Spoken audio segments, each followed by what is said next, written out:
Salam alaikum. Dans la pratique et souvent chez beaucoup d'entreprises, je constate qu'il y a une dichotomie entre la finance et la gestion de stock. Dans le cadre de ce projet de gestion de stock, nous allons voir qu'il est possible d'intégrer les paiements clients dans la gestion de stock. Et nous allons démarrer tout de suite. Je vais tout d'abord créer le formulaire qui va ajouter les paiements clients. Je vais cliquer sur l'onglet développeur, Visual Basic, affichage, explorateur de projet. Je vais cliquer sur la feuille qui s'appelle stock, insertion, user form. Je vais élargir un petit peu le user form. Je vais déplacer la boîte à outils. Je vais créer des intitulés. Voilà, je vais supprimer. Tout d'abord, je vais changer le fond des formulaires. Je vais mettre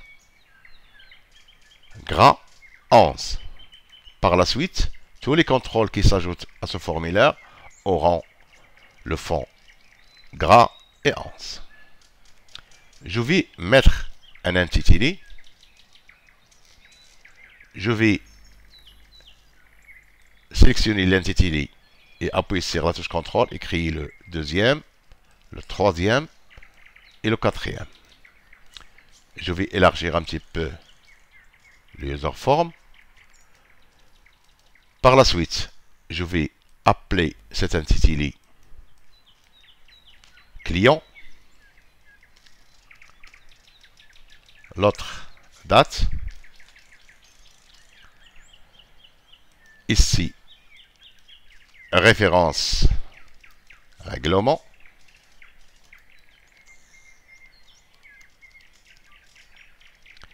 Et ici,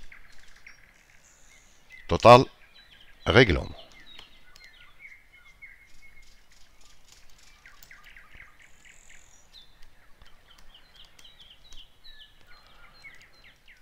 Voilà, je vais élargir un petit peu.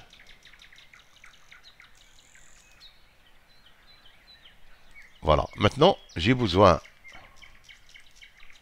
d'une combo box, affichage boîte à outils, aux zones de liste modifiables pour les clients et un textbox pour la date. Je vais sélectionner le textbox. Je vais maintenir la touche contrôle.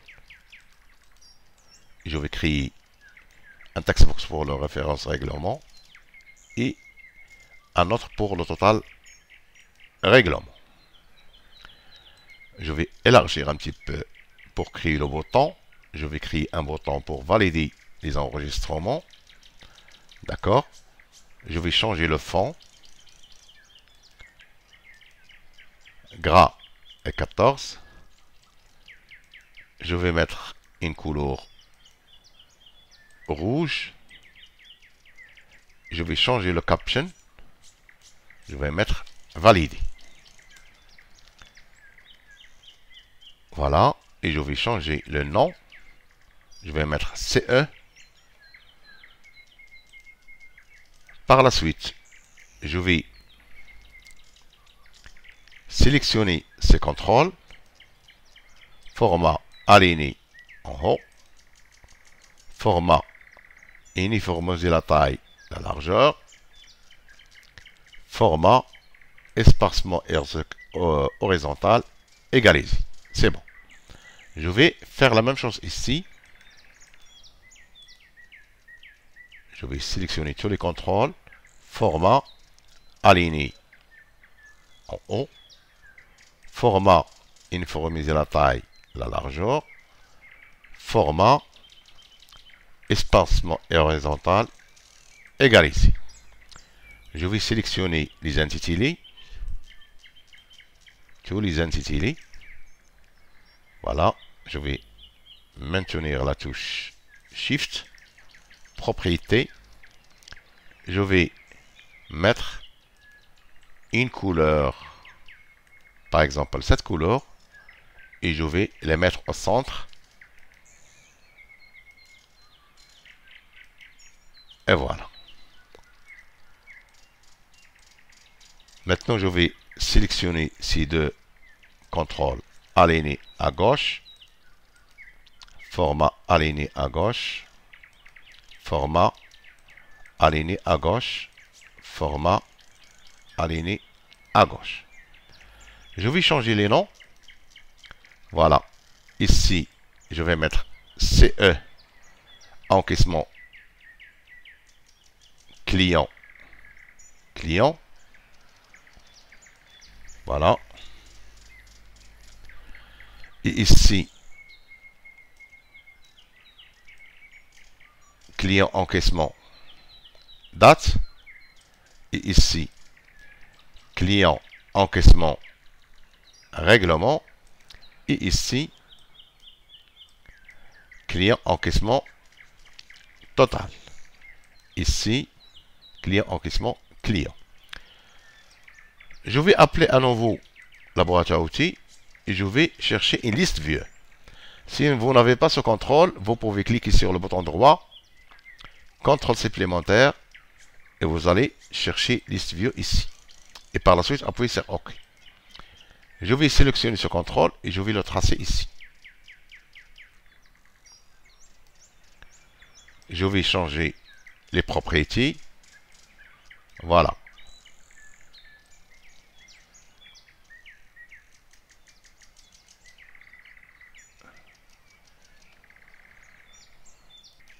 Tout d'abord, le fond, voilà, il est à 11.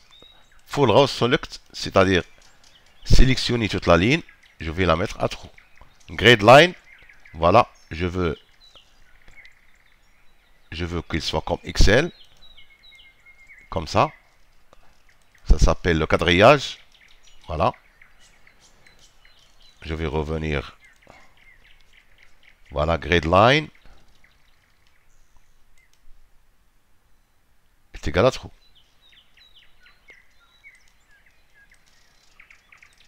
Voilà, true, full row select.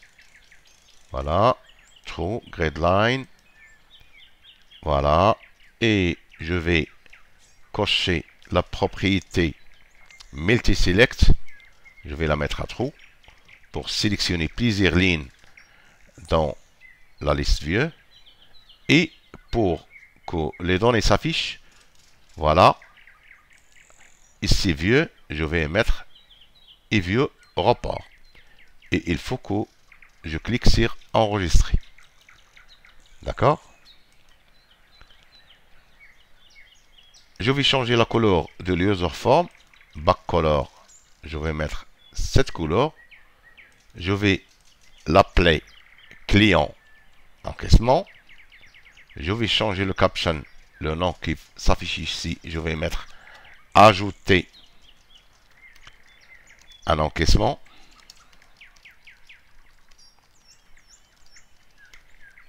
Je vais la mettre au centre.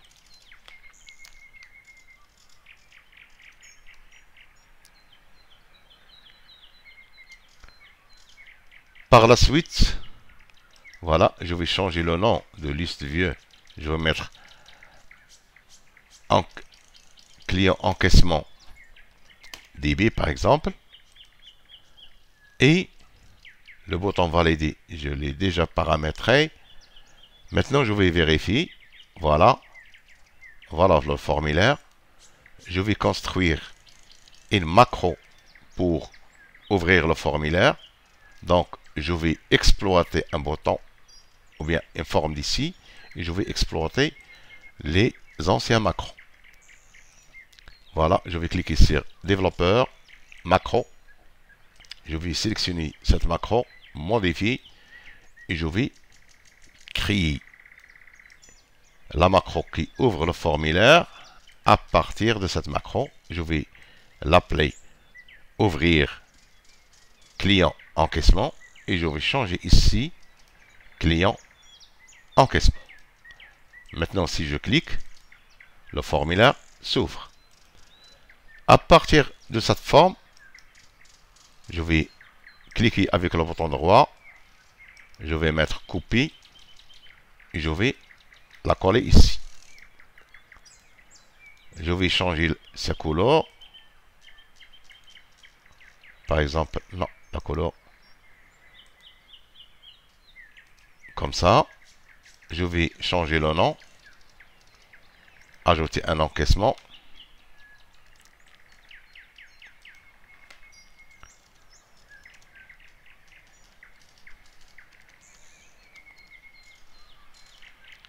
Et je vais l'affecter une macro qui s'appelle ouvrir client encaissement. OK. Maintenant, si je clique sur cette forme, le formulaire s'ouvre. D'accord?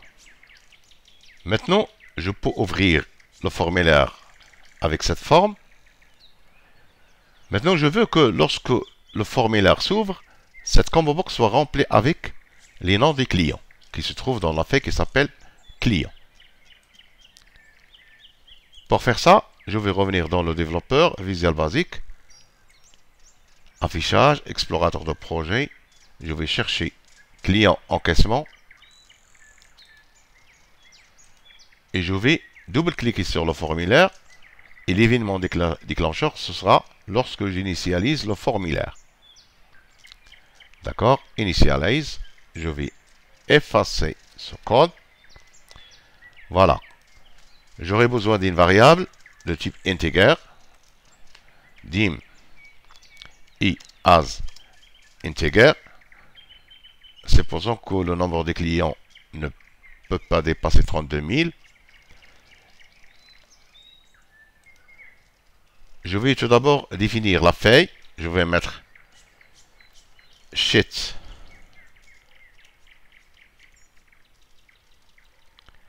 J'ouvre la parenthèse, double quote, je ferme la parenthèse. Voilà. C'est la feuille qui s'appelle client. D'accord, je vais la sélectionner. Par la suite, je vais faire une boucle.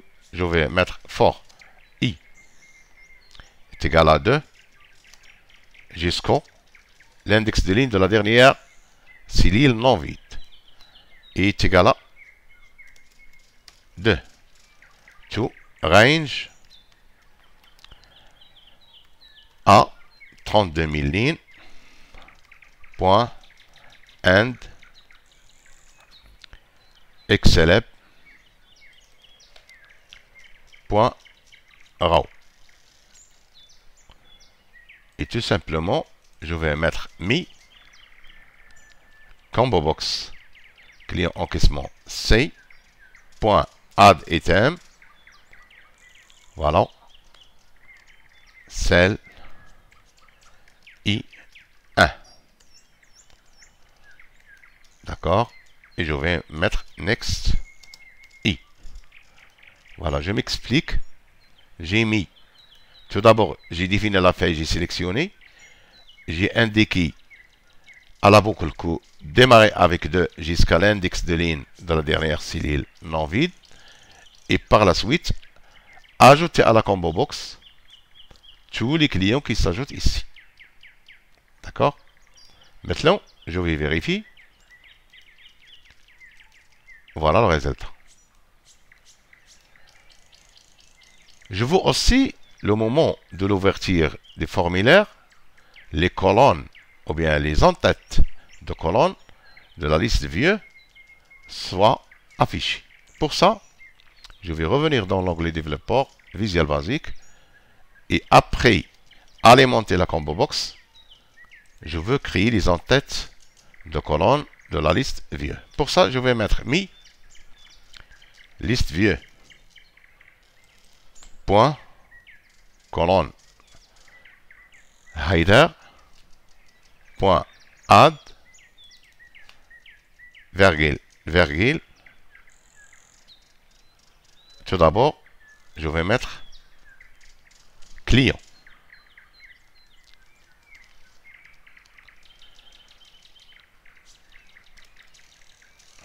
Voilà. L'entête de colonne, l'entête de la première colonne va s'appeler client. Et sa largeur, ce sera pour l'instant 100. Maintenant, je peux faire une copier-coller.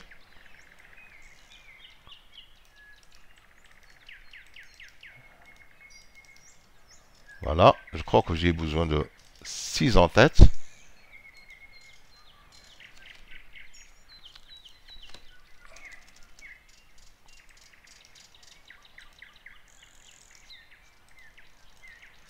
Voilà. Maintenant, je vais uniquement changer les en-têtes ici. Voilà. J'ai uniquement fait copier-coller et j'ai ajouté les autres en-têtes. Maintenant, je vais vérifier. Voilà. Je peux ajuster la largeur des colonnes. Je vais revenir dans le Visual Basic. Je vais mettre le client à 130 et le montant à 120. D'accord? Maintenant, je vais vérifier.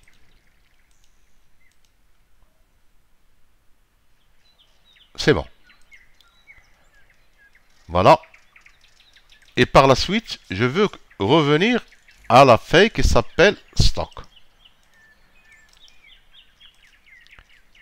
Voilà. Je vais sélectionner la feuille qui s'appelle Stock. Je vais ajuster le code. C'est très important d'ajuster le code pour ne pas se tromper. Et je vais vérifier.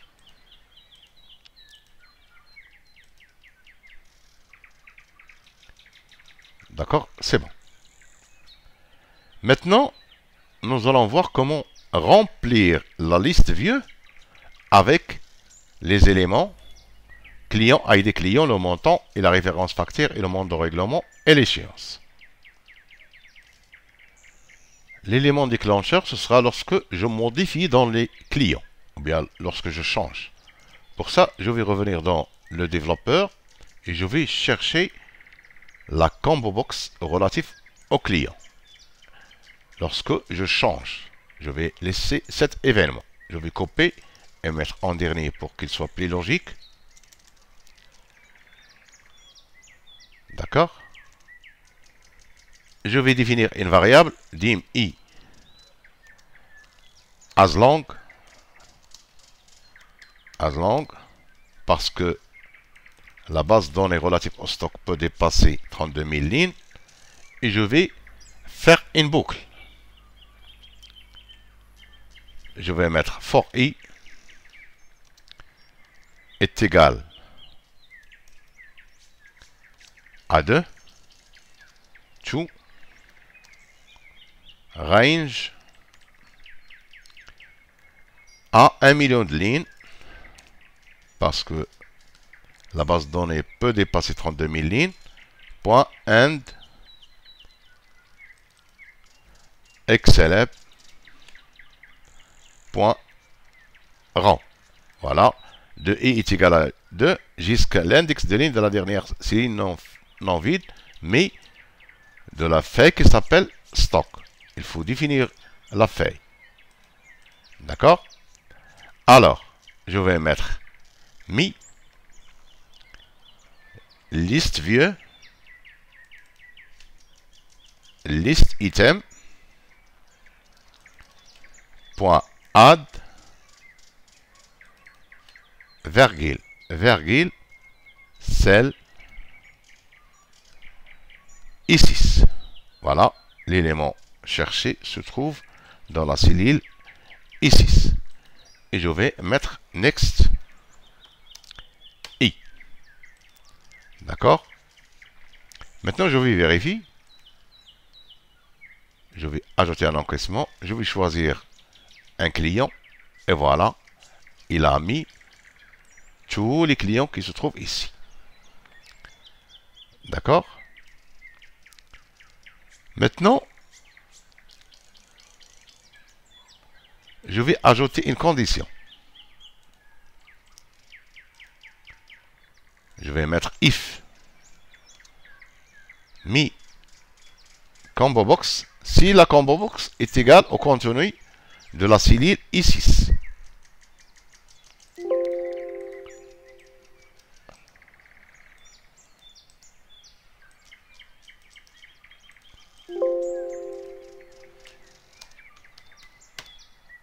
si la combo box est égale au contenu de la cellule I6, remplir la liste vieux, je vais fermer la condition, and if. Voilà. Maintenant, je vais vérifier. Ajouter un encaissement. Je vais choisir un client. Voilà, il m'a uniquement mis Ashraf Farhad. Je vais tenter de remplir un autre client. Par exemple, Ahlam Omran. Voilà, je vais constater que il a ajouté, il a surchargé la liste view, ou bien il a ajouté des éléments aux éléments existants. Donc, pour remédier à ça, je vais tout d'abord, lorsque je change, il faut vider la liste vieux. Je vais mettre mi liste vieux, point liste item, point clair. Maintenant, je vais vérifier. Voilà, si je change maintenant, voilà, les éléments ne s'ajoutent pas. Maintenant, je vais changer un petit peu la méthode pour remplir les autres colonnes. Je vais définir une autre variable de type listItem dim x as listItem.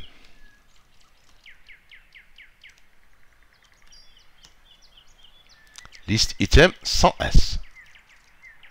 D'accord? Je vais définir x, je vais mettre 7x est égal. Voilà. Voilà, Microsoft sait qu'on oublie souvent l'apostrophe ou bien la parenthèse. Je vais mettre une parenthèse ici et une parenthèse ici. D'accord? Voilà. Ici, malgré ce changement, je peux trouver le même résultat. D'accord? Cette technique m'aide beaucoup à charger les autres éléments. Je vais mettre maintenant x.listItem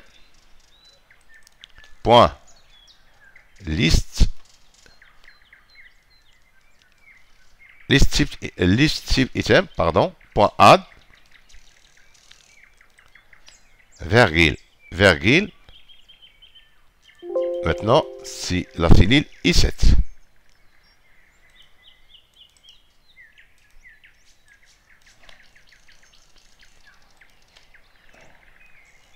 Je vais vérifier. Voilà, je vais choisir un client. Voilà, il m'a rempli le client et l'ID client. Maintenant, je vais ajouter les autres colonnes. Je vais mettre uniquement une copier-coller. J'ai uniquement mis une copier-coller et j'ai changé le 7 avec 12, 14, 15 et 16. Voilà, maintenant je vais vérifier. Je vais sélectionner un client.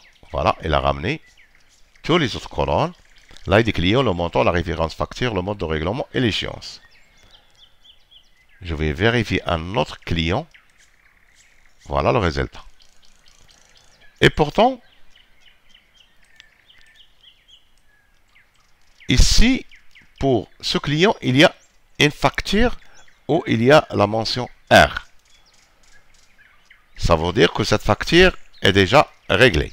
Donc, je veux que le formulaire me ramène uniquement les factures non réglées.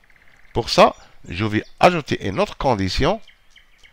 Je vais mettre si le contenu de la cellule I6 est égal au contenu de la combo box et ça veut dire and en anglais, la cellule I21 est différente de la mention R.